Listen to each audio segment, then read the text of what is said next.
Thanks very much, Minister. I want to raise the issue of children with additional needs, children who might rely on special needs assistance or even just actually resource hours, children with autism. What supports are currently in place for them, as it's a very difficult time for them and their families. Routine is a big thing, particularly around autism. It's totally been, their whole lives have been turned upside down, and I'd like to know what supports are currently there, because from my experience, unfortunately, there's very little support there, and crucially, what supports are going to be there in September, because given the length of time that children have been out of school now, particularly if they already struggle and need resource hours, schools usually have to battle for these hours and battle for special needs assistance. So I'd like a guarantee and a reassurance that in September these children will get extra supports, or are we going to see a whole bunch of children being forced maybe to repeat various classes, which I think would be very unfair. I'm going to put my two questions together. I should have said that at the start.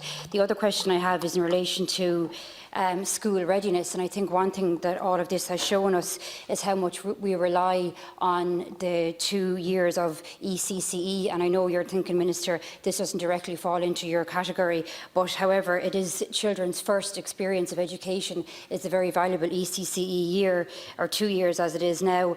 A lot of facilities don't feel that they're going to be able to reopen because of the supports that have been announced just don't go far enough. One thing that we suggested was a sustainability fund for this sector, and I think it's important because we really need to know that come September these preschools are going to be able to open again and going to be able to offer this service to children. And I'd also like to ask in regards to that, will there be any extension of the ECCE year for children maybe who might benefit from that, given that they had to finish up on March the 12th? It goes back to sort of the first question, children who might be struggling a little bit, who might benefit from extra time or extra supports.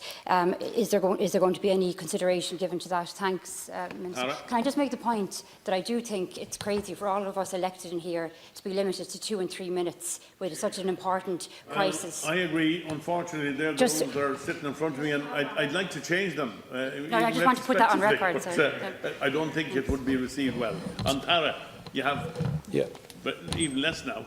All right, okay, Chairman. The first point there, Deputy, raised in relation to additional needs and resource hours. We issued guidelines yesterday to all schools and all principals to ensure that we connect with our most vulnerable, and that attention to detail will continue. Secondly, a lot of our SNAs have already been engaging and ensuring that continuity of connection between their students within schools, and that is the feedback we're getting formally and also anecdotally that relationship is very strong. But certainly, anything that we can do to ensure any additional resources or ensuring we protect the resource hours that we have, that certainly will be kept to the forefront.